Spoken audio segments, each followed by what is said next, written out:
Good morning. Morning. How are you? Good. Hey, everybody. Thank you for tuning in today. I am here with my co-host, Annie, and it is bright and early today, although it's still dark. We're still getting It is. used to the time change over here. Oh my goodness. Oh Uh, my gosh. It's like, hello, I'm tired.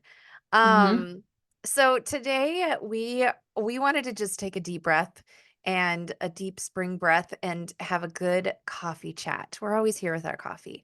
Yep. But today we're having an actual coffee chat. We're gonna take the segment that we usually do at the end of each episode where we're sharing something from our currently list, and we're gonna expand on that a bit and share several things from our currently list. We did this in another episode a while back, and it was just really fun. And we heard from you guys, our listeners, saying that you really enjoyed it. And so we're going to do a spring edition of a full currently list.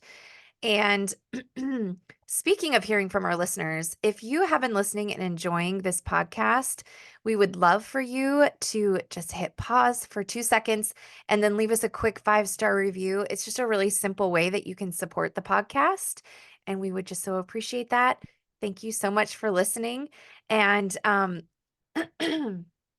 sorry, I'm not like woken up in my talking voice yet today.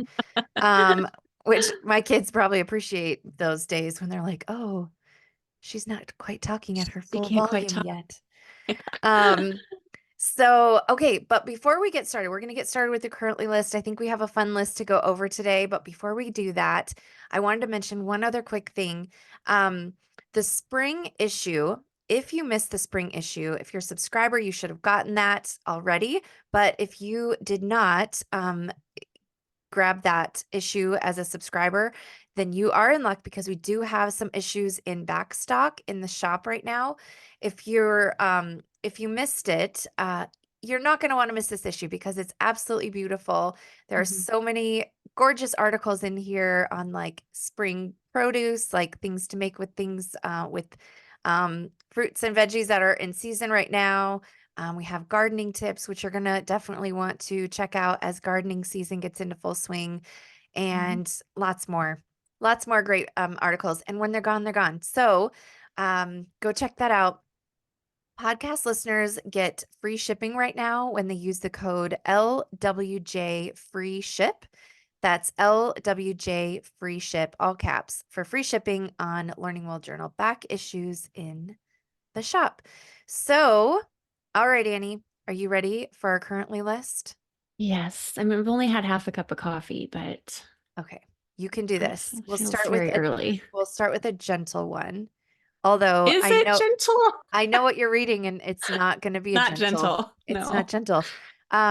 So Annie, tell us what you're reading right now. Okay. Well, I'm reading two things, Okay. both very good, and both like real thinkers. So I was just thinking I need like a total beach read after this. So, I've been um, thinking the same thing. I'm like, ugh, I need a murder mystery. yes, something.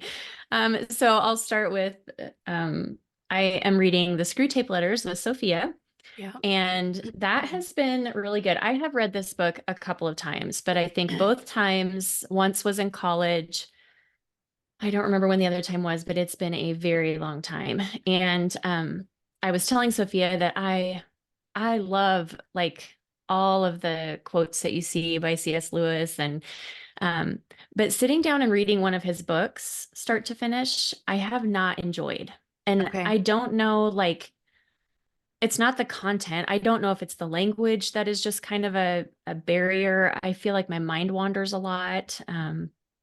I don't know. After reading the screw tape letters, maybe it's just the enemy that's like, I'm not going to let you like absorb anything that's in this book. But I just find them really difficult to read. And so, um, I've tried several, but this one I do not feel that way. So this has been a really good, um, it's a great book. Have you read this one? No, I haven't, but I Okay. want to now because Sophia is really enjoying it, and I've heard her several times talking about it with Okay. people. And like last night, she was saying to Jared, "You really need to read this, Dad. You really, really need to read this."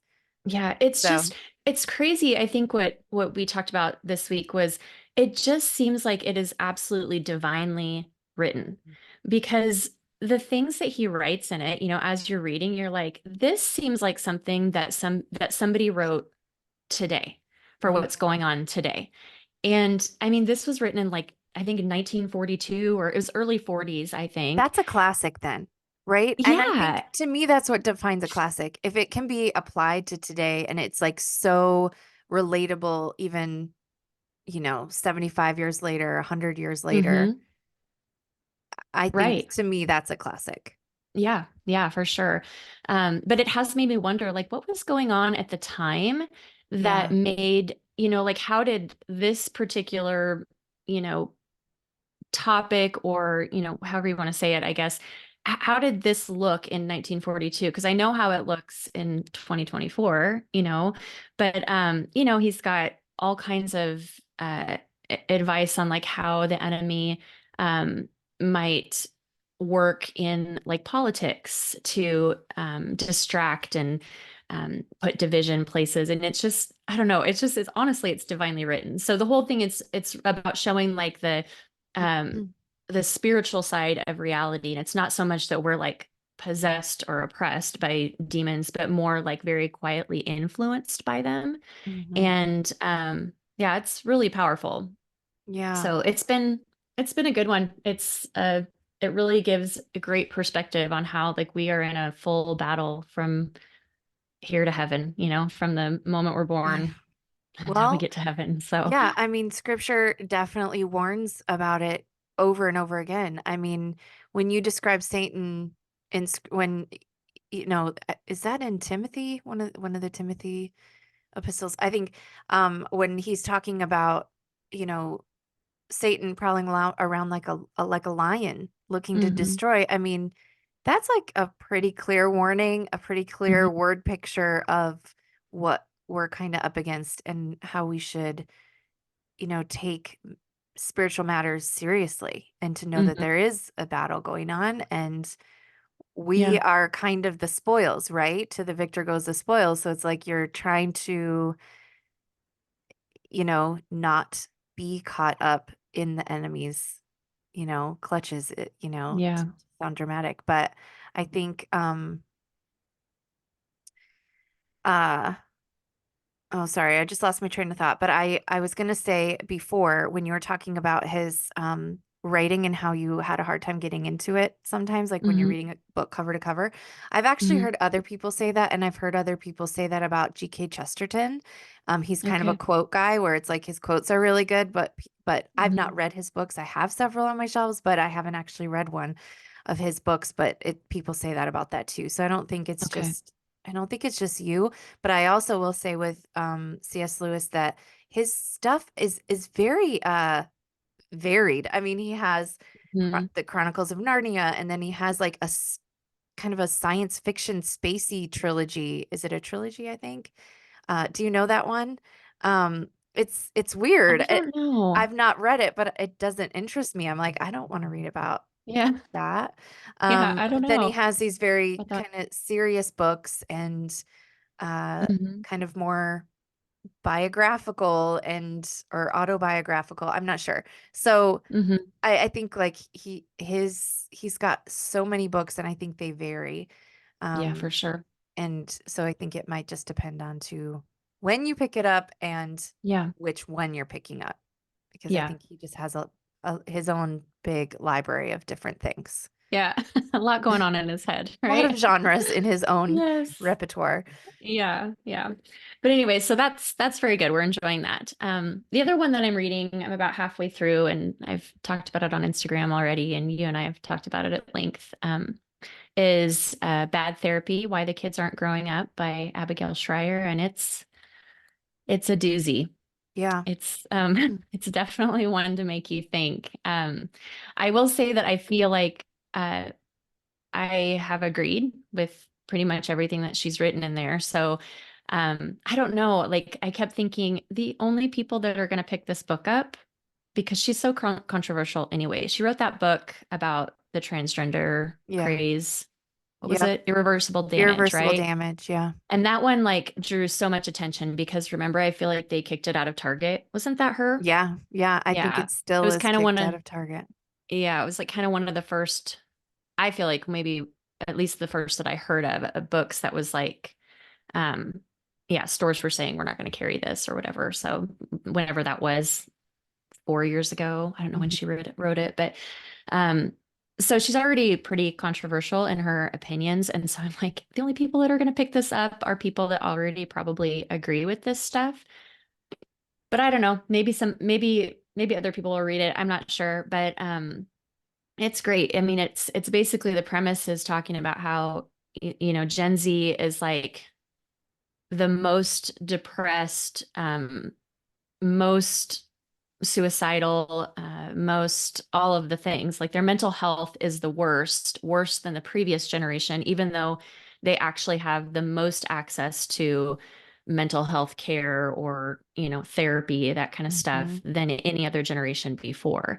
And so the she's kind of posing the question, like, then why aren't the kids growing up? Like, why is this so problematic? And her answer truly is that it's not the kids, actually the experts, the mental health experts. So and it's been I mean, like I said, I agree with pretty Mhm. much everything that she says, but I don't know, like I don't know how much you want to talk about it, but it's definitely an eye opener, I feel like, for a lot of things. But I'm only halfway through, but there's a pretty large section on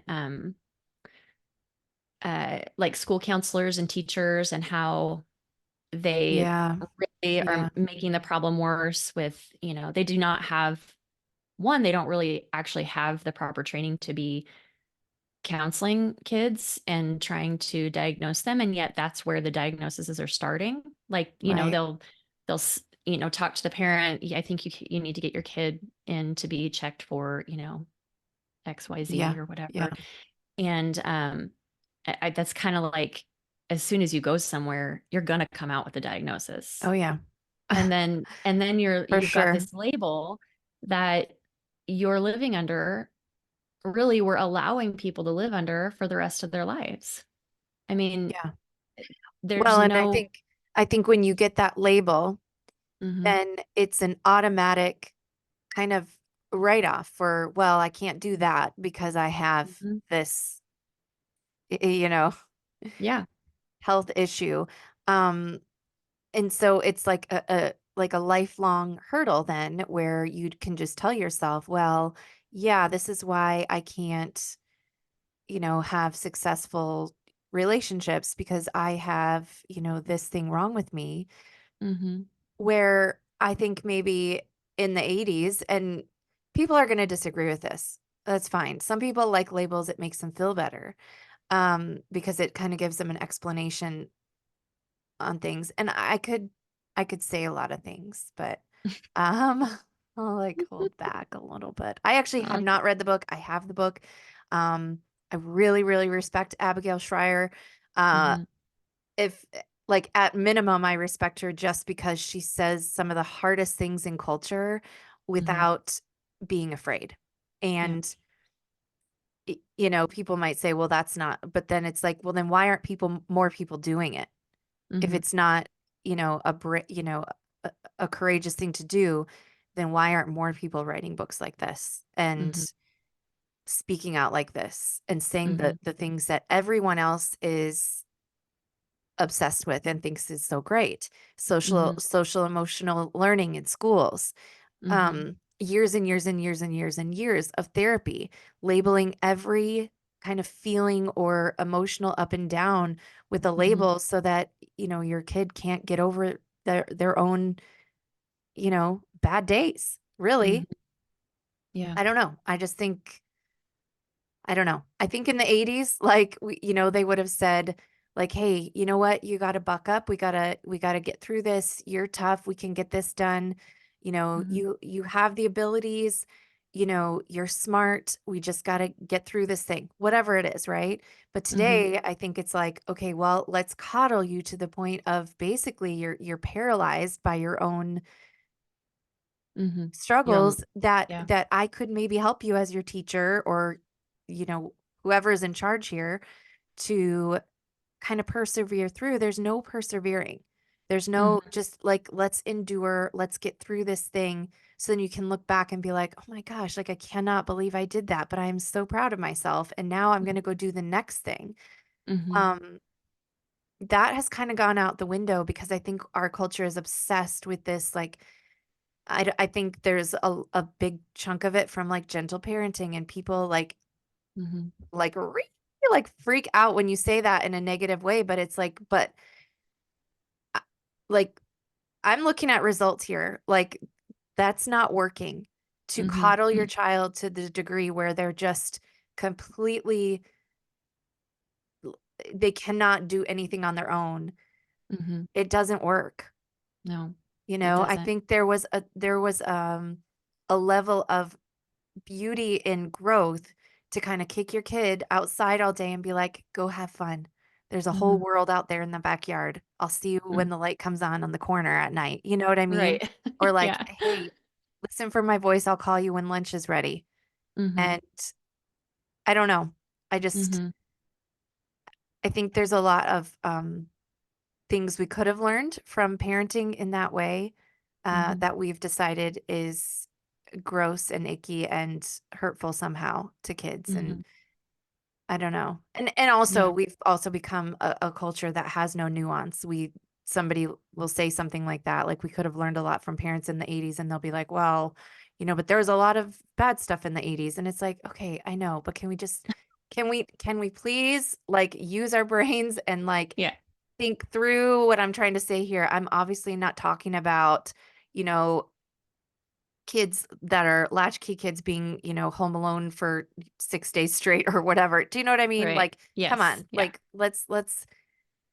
we can generalize a little bit and not be so like nitpicky and anecdotal and like, come on. But Mhm. Yeah. we can't do that anymore, you know? No, no, you can't. No, and I think the thing that is really problematic is that when kids are getting diagnosed with, whatever, or having this label attached to them in the schools, there are with that label comes all these accommodations. And this is not like I heard. My husband was a public school teacher for 11 years and has story after story about accommodations that teachers have to make for kids with all different kinds of labels. And when we put the accommodations actually, uh, just my opinion, but I feel like they're hurting kids more because Yeah. there's it's basically it's that you know that idea of you're only going to rise to what like to the top of wherever we put the lid, right? And so if if you constantly have this idea that these accommodations are the only, like, you can't rise above that, you Mm. won't. And there's many, many, many peer review studies that confirm that. And so when we put all those accommodations on there, it's just those kids, they actually need higher expectations. They need Yeah. higher standards. Otherwise, they're just going to sink to the level of their environment. So, everyone wants to talk about the kid that comes from a bad home or a bad background or whatever, but those kids are actually the ones that need those higher standards and higher expectations because they will rise to wherever you put the lid. Yeah. And when we say, well, you have this, so we're going to give you this accommodation, that's all the farther they're going to rise. And they need to rise out of those whatever it is, the standards that home has placed um or not placed. They need to be able to rise above that. And I feel like the schools are just keeping them in a perpetual victim mentality. I don't like it. Yeah. I don't like it at all. So, um, and quite honestly, I think a lot of labels are rooted in just basic human nature, Right. and certainly our sin nature. And so, I mean, I know I had put this on Instagram and I only got good comments back, but I don't have like a huge following. So I think most people that follow me are like, they probably agree with me or, are good friends. And so maybe they just aren't gonna like get into an argument about it. But I had put on there like that's what I hate so much about the Enneagram, which we've had several talks about, Hmm.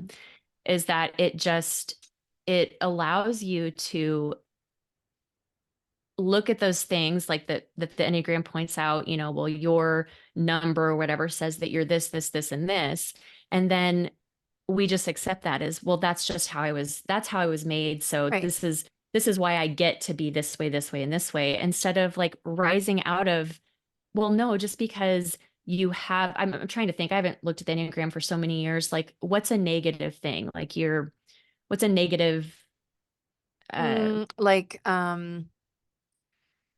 you're, oh, I know one. I know one. okay, There is a certain number that has a certain bent toward feeling kind of outside and like they don't quite belong and they're very jealous. Like that's kind of their issue is they're jealous because they're kind of okay, in their own little world and they're more imaginative and but that then the flip side of that is they're very jealous of, people that seem to all be cohesive and kind of like not outside of the okay. bubble like she is.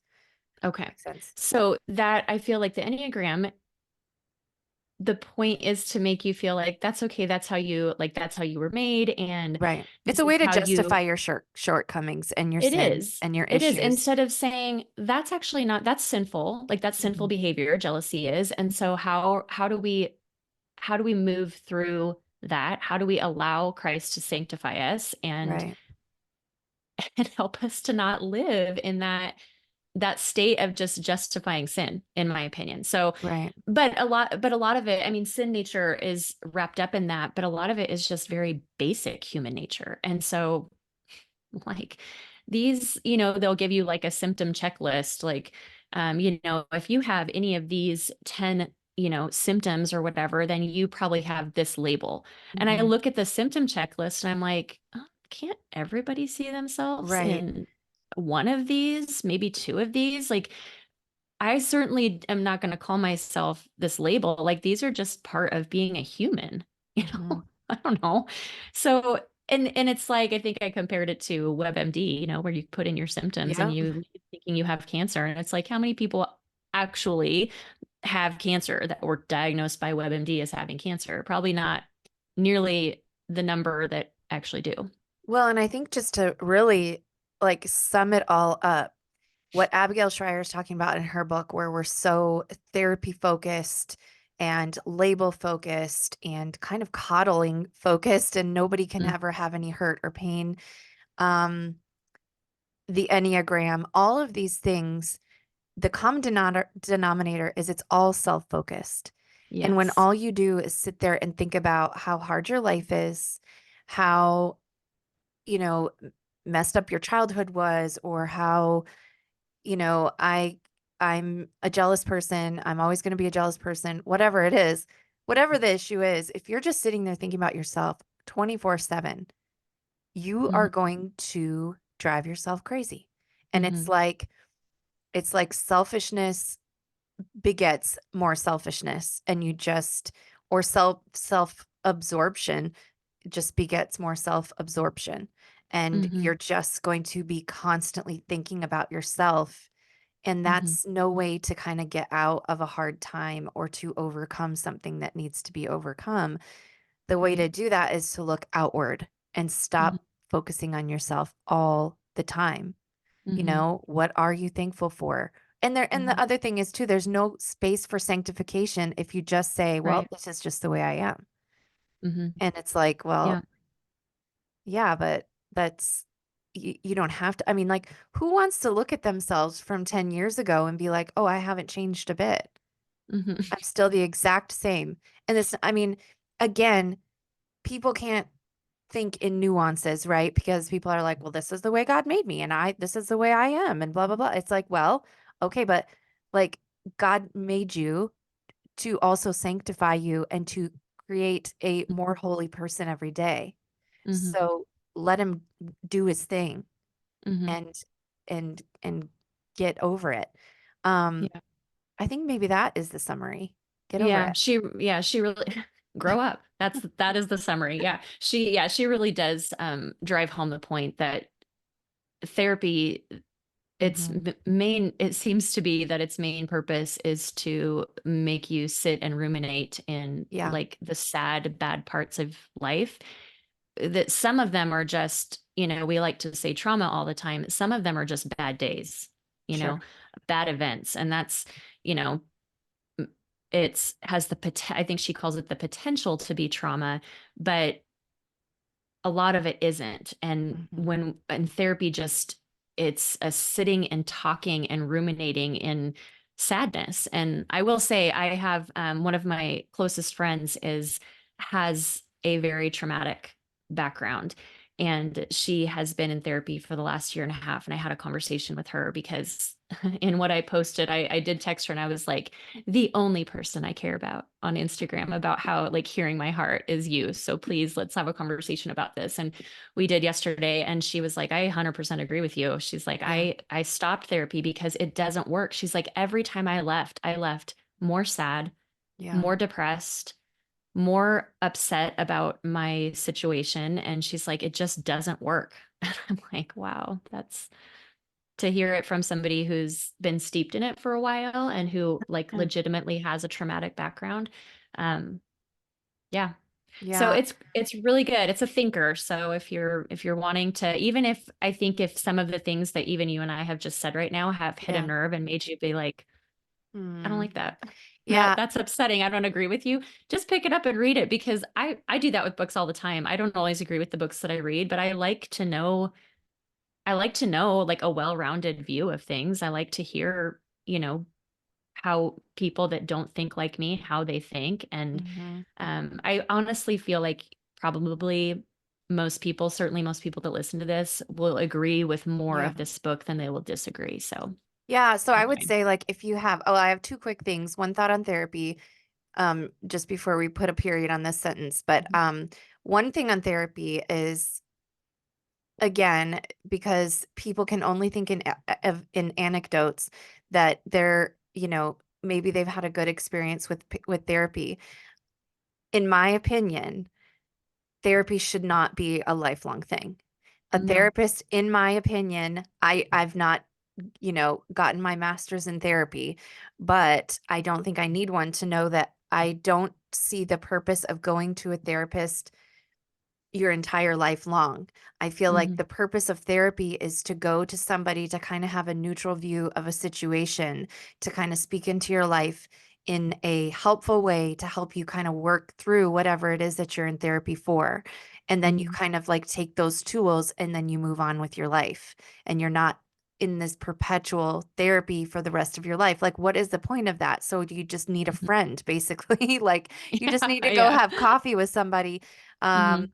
and talk about your week. I don't know, but I will say, speaking of anecdotes, that I personally think that as Christians we have to be seeing Christian counselors Yeah. because, and now some people say it's Christian counseling and then you get there and you're like, okay, wait, Mm-hmm. this is not the, idea I had in my mind.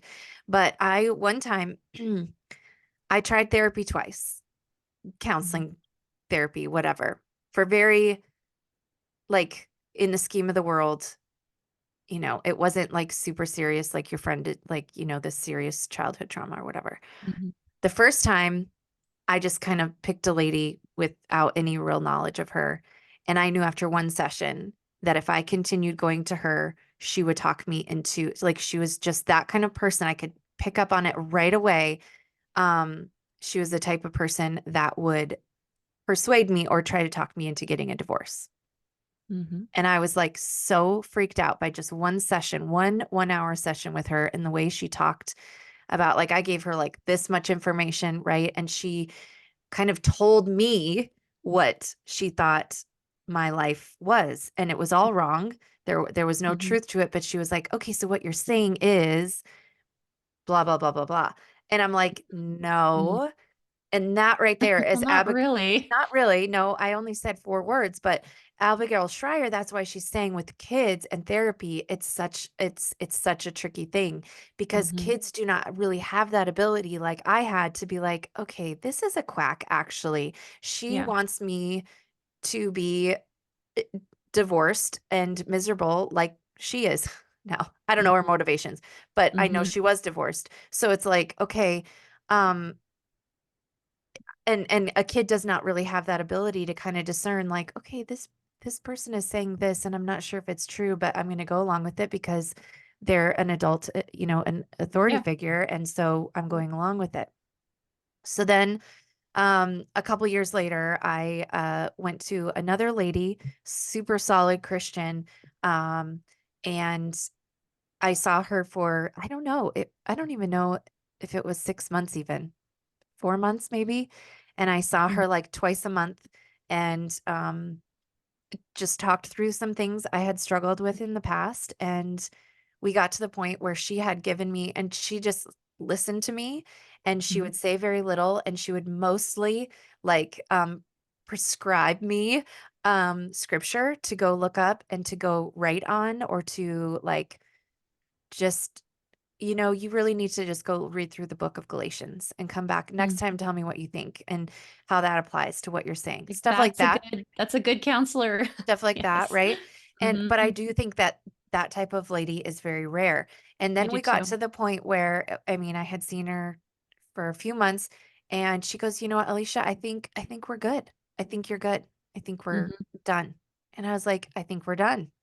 You know And what I it's mean? so uncommon. Yeah. Yeah, and because she was like, "I'm not gonna just keep taking your money to just like be your BFF. Like that's not what Hmm. this is." So anyway, Yeah. I do think that that to me, in my opinion, is a good therapist, somebody that's like gonna help you get through the things and move on with your life. Hmm. And it's rare. Hmm. And I think And as sorry. believers, Yeah. as believers, that's the only, I believe that's the only counseling that we should be seeking is somebody that keeps Christ at the center and that sees an end to your therapy at some point. Right. And if they don't meet those two, I don't think, as certainly as believers, we have no business Right. seeing them. We Right. just don't. She talks a Totally. lot about I think it's called I'm probably going to butcher this, but like iatrogenesis, which is Okay. when it's basically when the helper ends up being the one that hurts. Okay. And that's basically what she's talking about with, with therapists in regards to kids in particular. I mean, I think across the board that could be, you know, that could be uh you could label therapy that way, but certainly with kids and what you were saying, Hmm. like they just don't have you know, the They don't have those smarts, tools. they They're don't not have the tools to, right. They're not yeah. they're just not developed enough to be able to be like, Hmm. because kids are very malleable. You can tell them anything. And that's why parenting, therapy, teaching is such a gentle thing, because It you have to be is. very delicate with these small developing brains and bodies Mhm, that are so like they want to just soak up everything you're saying. And they do ultimately want to please you. So mhm. you have to be very wise and discerning and gentle with these kids. I'm not talking about gentle parenting. I'm talking about like true Mhm. loving, caring parenting where you're like, Yeah, I love this child so much. I'm not going to like try to put ideas in their head that could be detrimental. yeah. And I certainly don't like mean to like villainize therapists. I don't really think anybody goes into the profession like, I'm going to screw up people's lives. I'm going to mess up their, you know what I mean? Like, Right. I don't think anyone goes into it with that. I sure hope not, because that would be evil. But I do think they're using the methods and repeating the words that they've been taught to use and repeat. Like Yeah. so many, you know, um, Mm. careers or in in our culture, I feel like they know what they know because they were taught this particular thing, and there's just really no like stepping out of the box. Right. And so, yeah, I don't think they go into it meaning to do harm, but the methods that they're using and the ways that they're doing it are causing harm. Hmm. So, And I think if you're not, if you think that this isn't a book for you, or you think that, all therapists are equally amazing, look up Dr. McFillin. He's been on Ally Beth Stuckey's show. He's been on Alex Mhm. Clark's Spillover show. He's not just a therapist. I think he's like like a, what is the other word I'm Yeah. thinking? Psychologist, Yes, but psychiatrist. he's like a psychotherapist or something, like Okay. he's very smart, and He's got letters behind his name. he's got a lot of letters, so we know we should respect him. But Right. yeah, so he actually, uh I can't remember. I think she talks about him in the book. And Mhm. Okay. basically, he's one of the very few therapists that are talking this way. And Mhm. you should go check out his stuff. He has his own podcast, but you could listen to him on those two ladies' shows too. And it's very interesting. And Mhm. also, I think this would be a great book club discussion book, Mhm. Yeah, it would. because then maybe people are picking it up that wouldn't have otherwise picked it up, and just getting another perspective, which is Yeah. definitely There's tons to needed. talk about. I mean, I've thought of like three other things I want to bring up, but I'm not going to right now because Yeah, we'll be here forever. I But know. it's good. It's a good one. So Okay. Well, and I'll anyway, just say mine real quick. My okay. book that I'm reading, well, I'm reading a few things, but this is the one I'll share about. This is I'm almost done with it. I picked it up, put it down for a long time to read other things, and now I'm finishing it. How Should We Then Live? I had to pull it up because I always say it wrong. Uh, I think that the title is clunky, and yeah. it's like just does not roll off the tongue very well. But Yeah. it's Yeah. How Should We Then Live? Francis Schaeffer. The Love that rise one. and decline of Western thought and culture. Francis Hmm. Schaeffer is just such a force. I think that him and his wife were both just so incredible and so solid and so, I don't know, not kind of this like pretentious hoity-toity up on their pedestal type people. They're very intelligent, but they're not pretentious, which I really Hmm. like. Knows tons about art, culture, history, all of that, and is able to teach it and show it in a very, you know, I don't know, just very approachable way. This, I Yeah. think, would be such a good book. I'm actually thinking about it already for Vera, even though she's like in fifth grade. But I was like, Hmm. this would be such a great book to go through, like your high school years, Yeah. like for freshman year, we're going to do the ancient chapters. So basically, the Hmm. book is just going through the timeline of history from, I think it was written in the 60s. And Hmm. so it starts at the ancient times, it moves through, Middle Ages and the Renaissance, Reformation, um, and then more modern history. Hmm. Uh, and uh, and just kind of like the connection between what was going on in the world of politics and what were the big things happening, um Hmm. y- you know in conjunction with the church, what was happening and how did that impact art and music, or vice versa, like, some Hmm. people say politics are downstream of culture. No, culture is downstream of politics, or vice versa, like some people Hmm. believe it's either way. So anyway, it's just kind of interesting to see how he connects the two and how one impacts the other, Hmm. how kind of culture and art, are impactful of each other. And so that was really good. And I did just do recently a bad book review video. So if you like hearing people bash books, you can go check that out. But um it was I had already started this book like a year ago.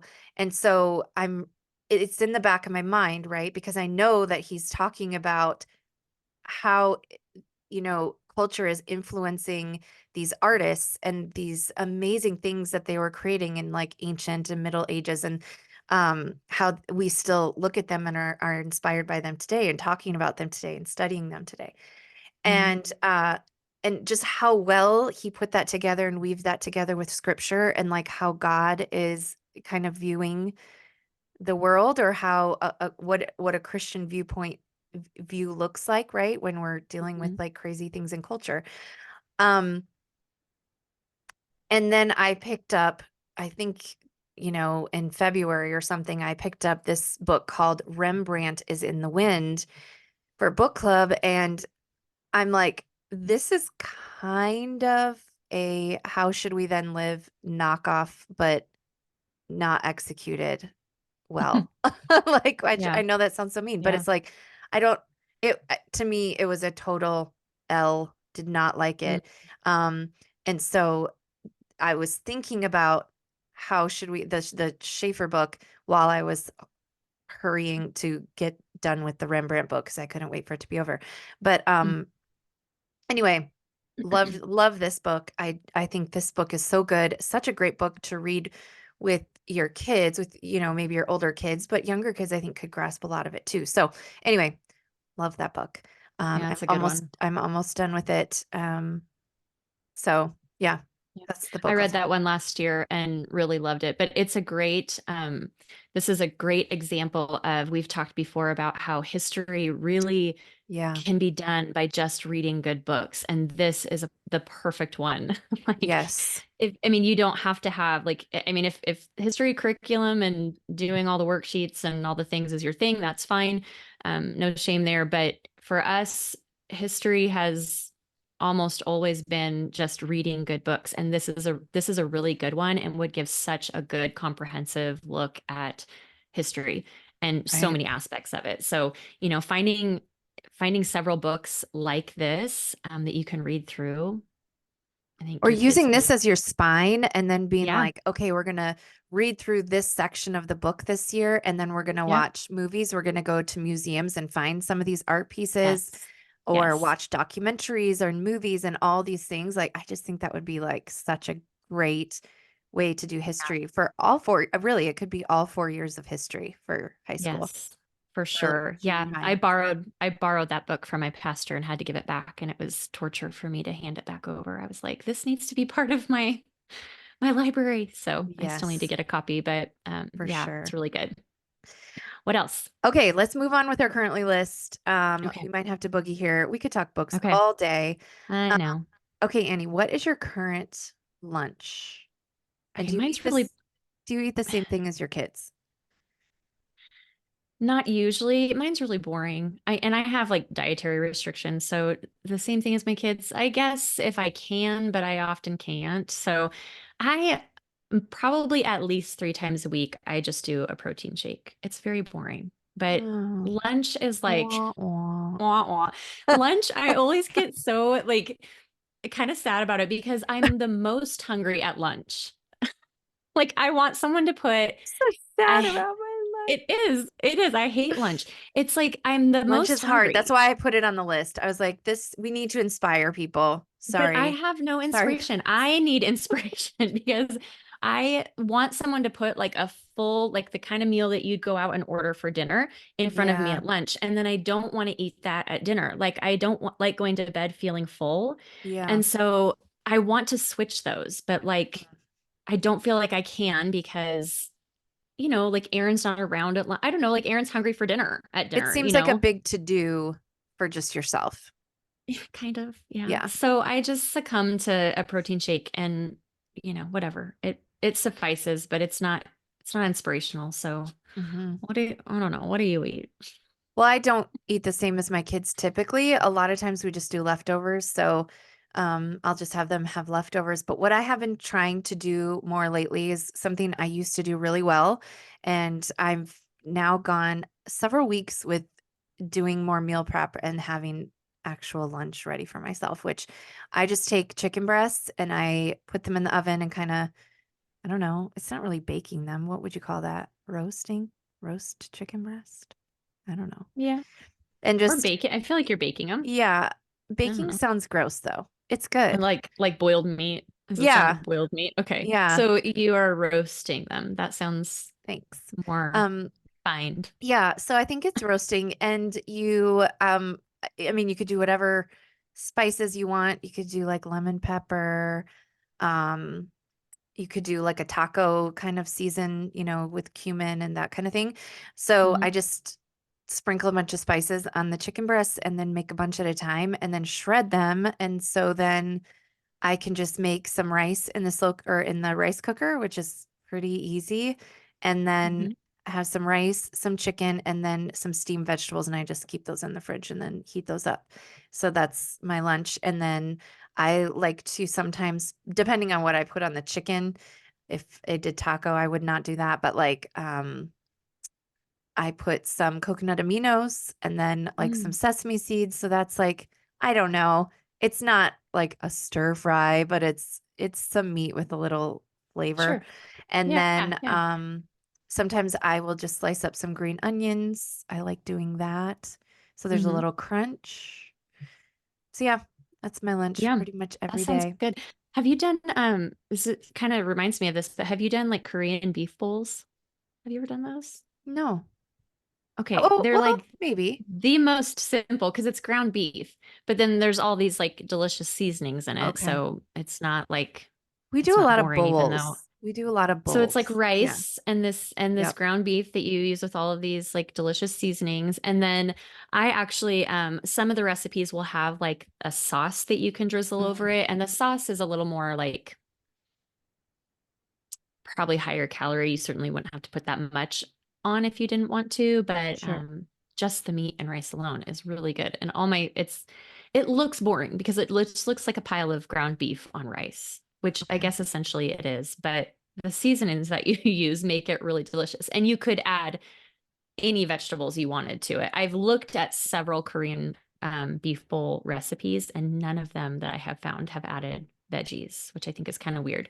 But you certainly could. Ooh, And I want yeah, the it's just veggies. really delicious. I know. Yeah, I think maybe Yeah. maybe just a little bit of meal prep like once a week. Hmm. Just then you have something to pull from. Yeah, No. I should do that. Because I do feel like coming up with something new every day is just too much for me. I have to just eat the same thing Yeah. over and over. It doesn't Yeah. bother me. So I pretty much have the same lunch, same breakfast Hmm. every single day. But it's good. You're a creature of habit, and that's okay. Yeah, it doesn't bother me. Yeah. It doesn't bother me. Okay. So, next thing on our currently list, what are you currently working on? Well, ours is probably somewhat similar as I feel like we're working on our summer issue like feverishly. Yeah, So get that I was thing thinking done. about this last night and I'm like, what have I been working on? I'm like, literally, my spare time has been editing pieces. So, but fun, like it's coming together and the Yeah. pieces that have been written for it are just super great. So but then in addition to that, I think you know this, I've told you this several times, but like twice a year, I always do a Whole 30.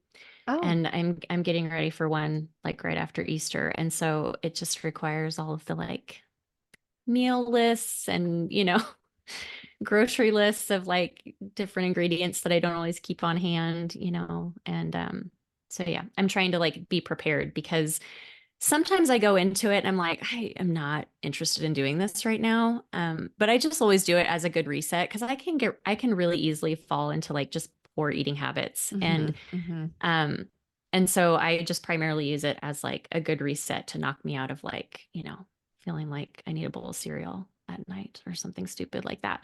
Yeah, Um and I always find it really like good for me. And so but sometimes I go into it like more prepared than others. This time I'm actually looking forward to it because I just feel like you need the reset. I need the reset Yep. desperately. So, but it requires planning because if you walk into it without like being prepared, you know, you don't have the right food in your pantry and then you're hungry and Oh, then yeah. succumb to like food that is not Whole 30 approved. So anyway, That really is the secret to like, yeah. any kind of eating plan or health plan or whatever. Like you have to have there has to be some prep work. You can't just Hmm. like, wing it every single day because No. you're gonna get hungry. You're gonna like sit in your car and stuff your face with like the leftover mac and cheese or something that Yes. your kid left behind. Like, yeah, Yes. it's what's gonna Yep. happen. Yeah. Gonna happen. So So trying to yeah, prepare for that. we're working on similar things. Okay. Although we're not done with our taxes. So I'm working on like finding all of my receipts and like finishing Mm, all of my spreadsheets and all of that stupid stuff. yeah. I hate taxes so much. Yeah. Um, so I'm trying to get organized on that, work on that, and we're working on summer issue, guys. We're working on it. We are Yeah. wrapping it up, editing photos, editing articles, Mhm. our amazing uh graphic designer. I don't know. Is that her layout I designer? think she calls herself a layout designer, but yeah, I think I've said graphic designer too. She does a Robin. great job. She's Yeah. doing an amazing job. She's working feverishly in her neck of the woods. Like we're just getting it all. We're working on it.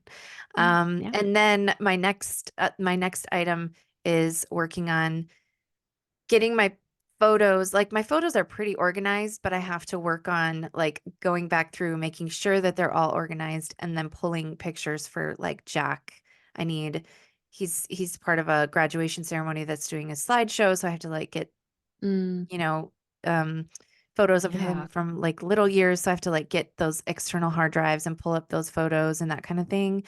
Hmm. So it's just like a lot of, kind of digging into those, Yeah. archives and trying to find pictures and stuff like that. So I'm Hmm. hoping Which kind I'm of, I'm hoping I'm organized. I think I'm organized, but when you get in there, it's like, oh my gosh, I can't believe I didn't like label this or whatever. Now I have all yeah, these. So I think I'm organized, but I have to get in there and like actually see how sure. I've done over 18 years.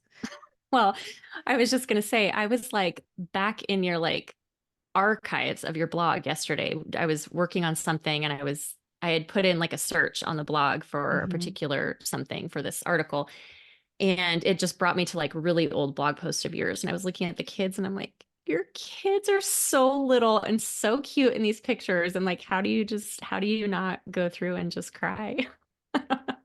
Well, because then in real It's, life, you're like, oh my gosh, like you are a man child and you know, you need to spread your wings, and that's a yeah. good thing. And so it's like reality, right? But yeah, Hmm. I mean, if I could just, if God was like, hey, Alicia, do you want to like time travel today and like go back and just spend a week with littles again? I'd be like, oh, yes. Yeah. Yes, I Yeah. would. Um, and I So would fun. probably soak it all in even more so. But Yeah. uh, yeah, it's a So tough one. sweet. Yeah. Bittersweet. Hmm. All right, For sure. Annie. Last one. What are you or who are you currently inspired by? Okay, mine is the Modern Proper Gals. Do you know Ooh, this? Do you know the no, Modern Proper? Okay, no. they they're um they're cooks, I guess. I don't know that they're like trained cooks, but they had I don't know if it started on social media. I don't really know that much about them, to be honest, but I follow them on Instagram and their food like makes me want to be a better cook. And they have like they're always doing these reels where they like they cook the food in the reels, and it's just the food. It's not like you're not watching them cook it necessarily. Like the view is like from the top down with the food. And of course it's like shortened. All the things are shortened because it's 90 seconds. But Hmm. and their voices are so soothing when they're talking about it, but the food just like literally makes my mouth water. So this was like last, might have been like a full year ago, like not this last Christmas, but the one before. Uh, a couple months before Christmas, I was watching their stuff and they made this recipe of like, it was like a spiced lamb meatball with cilantro yogurt. And Ooh, I like literally dreamt about it. I was yum. like, I could not stop thinking about it, like to the point where I was like, somebody needs to get me this cookbook for Christmas because That sounds I'm so making that good. recipe. I want to make it. And I did. I made it and it was absolutely delicious. But their stuff is just so inspiring to me. And they're just, I think they're just, well, they are like just moms that really have a passion for cooking. But I have actually met, it's Holly Erickson and Natalie Mortimer. And I've met Natalie in the past, only because we have like a mutual friend Fun. back in Oregon. I think her husband must be a musician because I think that's the connection that we had. But just really cool gals and their food looks delicious. So, and I would not say like I cook all the time for my family, but I'm not an adventurous cook. Like I need a recipe. I've never been great with understanding spices or like what like you got to give me a recipe and I'll follow it to a T. But I've never been super adventurous and they kind of make me want to be. So definitely Yeah. inspired by them. And then Mhm. the one other one I was going to say is my friend Kaylin, and her handle is at the house cricket. I think you follow her Oh too. yeah, yeah. I just love her house so I much. know. It I makes do me too. smile. Like the way that she uses paint colors is way more adventurous than I ever could be. Like I am not good at that stuff, but I really love to watch her do it. So I know. her home is She's absolutely gorgeous. Yeah, I mean, her and I had blogs way back in the blogging, dinosaur days. And Hmm. so I knew her from that. And so it was funny when you and I became friends and you were like, didn't you, were you from the same town or? Yeah, we grew up together. Yeah. Yeah, yeah. Yep. And I was like, no way. So that was a fun Hmm. connection. But yeah, I think she lives in the Midwest now and Hmm. just her house Yeah, is, they bought like an old house and she's just turned it into a gorgeous masterpiece. Like the paint colors, the pictures, I mean, she does a gallery wall. Like I don't even know if that's what you call it. I don't know. It's like you've seen like her staircase, like the pieces of art that go yeah, yeah. up I and would down that call it a staircase. I don't gallery know. wall. Um, just so beautiful. Just things that I think of like I would never think to do that. And that Hmm. is not my strong point. Like decorating, I have to copy somebody. So if I see something somebody does, I'm like, "Oh, I can do that. I can copy that and make it look decent." But I'm not creative in that way. And so yeah, she's very inspiring. So, Yeah. she's a fun follow. Okay. Yeah. Yeah. That's good. Well, I'm thinking now, and I'm like, I don't know if mine's really, if inspired is the right word. It might just be, I'm not sure. I'm not sure. Okay. Anyway, so maybe this has nothing to do with anything. Um, but so we have been doing something that's kind of been like consuming and keeping us busy lately is just doing some college visits with Jack. And, we hear a lot about like kids these days and Gen Z and just like how their generation has like, they've been raised on phones and there's just lots of issues, right? But and we've gone to some schools. We've gone to, a hand or we will be going to a handful or so um when we're done with our tour here.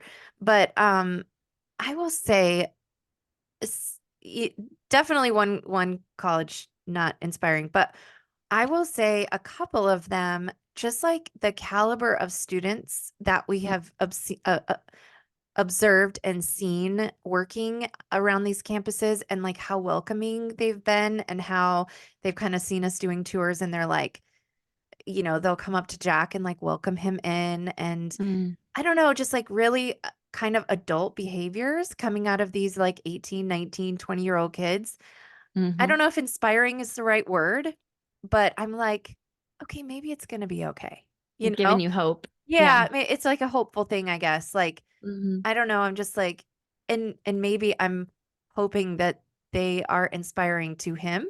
Maybe that's what Hmm. I'm thinking. Like, hey, he can Hmm. like look at these other kids and be like, okay, I can do this too or, you know, Hmm. you've actually shown me like this is maybe what I need to do instead or whatever. Hmm. Whatever. He's making his decisions and stuff. But it's just good to see that, there is a community of kids out there that are, they're reading the classics, they're appreciating their history, they're studying civics, they're studying apologetics, they're thinking critically. Hmm. Um, I guess maybe it is just kind of like a hopeful thing for my kids and like hoping Hmm. that they're inspired by that kind of, Hmm. caliber of kid. I mean, it's just really Yeah. fun to see that there are there's a good population of kids out there that are doing really well. Yeah. And then have It's kind of encouraging. yeah, it's very encouraging and they've kind of Mm-hmm. avoided somehow, kind of the clutches of this crazy culture that we're living in. And Hmm. um, yeah, it's been inspiring to see these kids because I'm like, we Good. sat in on a class last week at one school and I mean, we sat in the back and we were just like listening to conversation. It was an apologetics class. The conversation was so fun. I was like, can I Mm. sign up? Like, this is so fun. Um, and I mean, just sitting in the back and watching like hand after hand pop up to um some of them were kind of challenging the teacher and like, how would you know this? And you know what I mean? Like they weren't just taking all the information, just kind of like little Mm. zombies. And, they were actually wanting to learn and actually kind of, thinking critically and like piecing Mhm. apart what he was saying in the class. And I don't know. I was like, Mm. this is so encouraging to see Mm. these young kids. And I mean, they were probably, 18 and 19 years old. So I don't know.